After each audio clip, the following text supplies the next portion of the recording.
Halo rekan-rekan, selamat datang kembali di channel ini.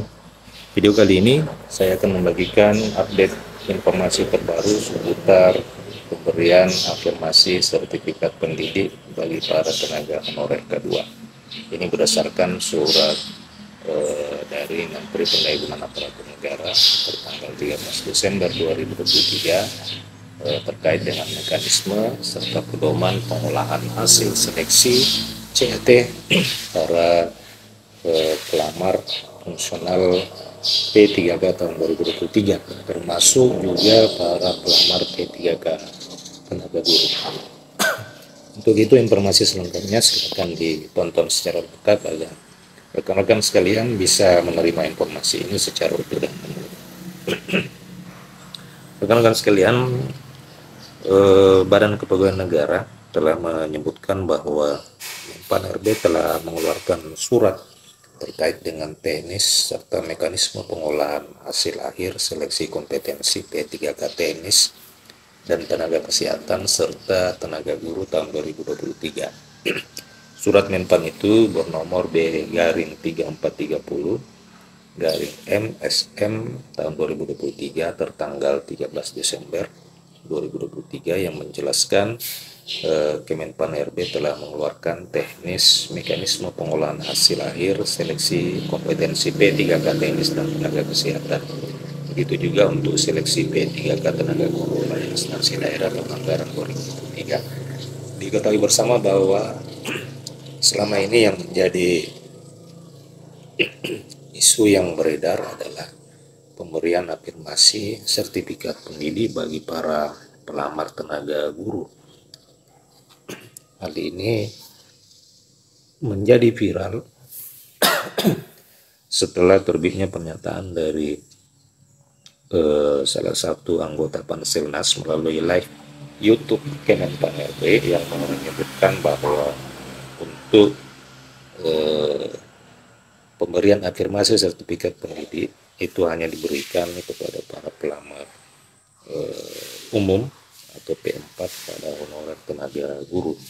Tetapi melalui surat ini nampaknya itu akan sudah terjawab siapa saja yang berhak menerima afirmasi sertifikat pendidik tenaga honorer guru. Jadi di surat ini terdapat 6 poin ya, dan di poin terakhir itu sudah disebutkan terdapat 7 poin maksud saya, dan di poin terakhir disebutkan bahwa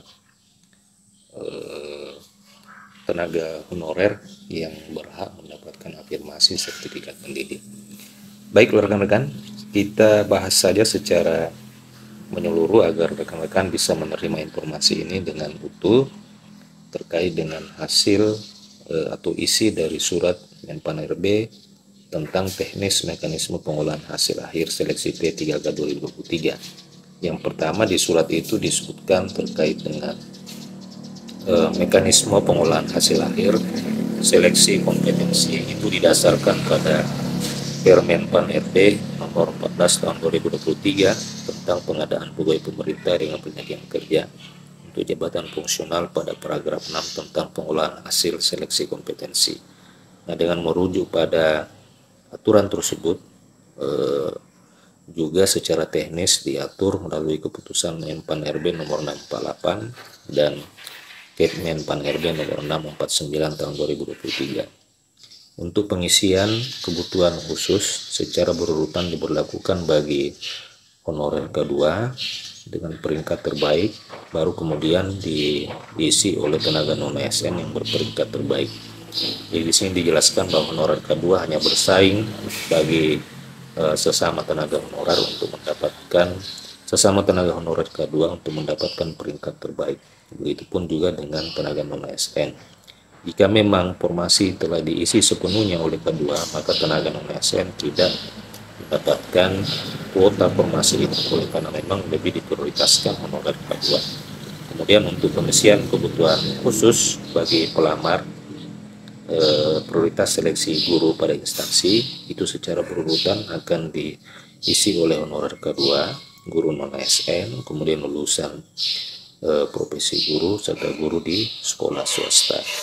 Untuk pengisian kebutuhan umum diberlakukan bagi peserta yang memenuhi nilai ambang batas dan peringkat terbaik. Kemudian rekan-rekan sekalian, di dalam hal masih terdapat kebutuhan khusus dan kebutuhan umum untuk pelamar penyandang disabilitas yang belum terpenuhi, maka kebutuhan tersebut dapat diisi dari pelamar peringkat terbaik masing-masing kategori kebutuhan dengan jabatan dan kualifikasi pendidikan yang sama. Kemudian yang poin 6, dalam hal masih terdapat kebutuhan umum yang belum terpenuhi, setelah diberlakukan ketentuan pada angka 5, maka kebutuhan tersebut dapat diisi oleh peserta pada kebutuhan khusus yang telah memenuhi nilai ambang batas dan berperingkat terbaik dengan jabatan dan kualifikasi pendidikan yang sama. Nah, ini yang sangat penting khusus untuk rekan-rekan para pelamar P3K guru, khususnya yang telah memiliki sertifikat pendidik. Di poin 7 telah disebutkan bahwa bagi pelamar pada seleksi P3K tenaga guru pada kebutuhan khusus maupun kebutuhan umum yang memiliki sertifikat pendidik linear dengan jabatan yang dilamar dan terdaftar dalam pangkalan data Kementerian Pendidikan, Kebudayaan, Riset, dan Teknologi saat melamar kebutuhan jabatan fungsional guru mendapatkan nilai sebesar 100% dari nilai kumulatif paling tinggi kompetensi teknis. Nah, rekan-rekan, mudah-mudahan ini bisa menjawab dari pertanyaan sebagian besar tenaga honorer guru yang memiliki sertifikat pendidik. Di sini secara tegas disebutkan bahwa bagi pelamar pada seleksi P3K guru, baik yang melamar dan termasuk di dalam kategori kebutuhan khusus maupun kategori kebutuhan umum. Jadi kebutuhan khusus ini adalah P1, P2, dan P3, sementara untuk kebutuhan umum adalah P4 dan memiliki sertifikat pendidik yang linear dengan jabatan yang dilamar, serta sertifikat itu terdaftar di dalam pangkalan data Kementerian Pendidikan, Kebudayaan, Riset, dan Teknologi. Saat melamar kebutuhan jabatan fungsional guru, tetap akan diberikan afirmasi 100% dari nilai kumulatif paling tinggi kompetensi teknis. Jadi semua pelamar ya, berdasarkan yang admin analisa dari maksud surat ini adalah semua pelamar baik itu P1, P2, P3 maupun P4 berhak mendapatkan afirmasi 100% dari nilai kumulatif tertinggi kompetensi teknis pada seleksi P3K jabatan fungsional guru. Mudah-mudahan hal ini sudah bisa menjawab pertanyaan sebagian besar guru-guru, honorer guru terkait dengan pemberian afirmasi serdik. Demikian rekan-rekan, bagaimana komentar rekan-rekan? Silakan tuliskan di kolom komentar video ini. Terima kasih telah menyaksikan, sampai jumpa di video berikutnya.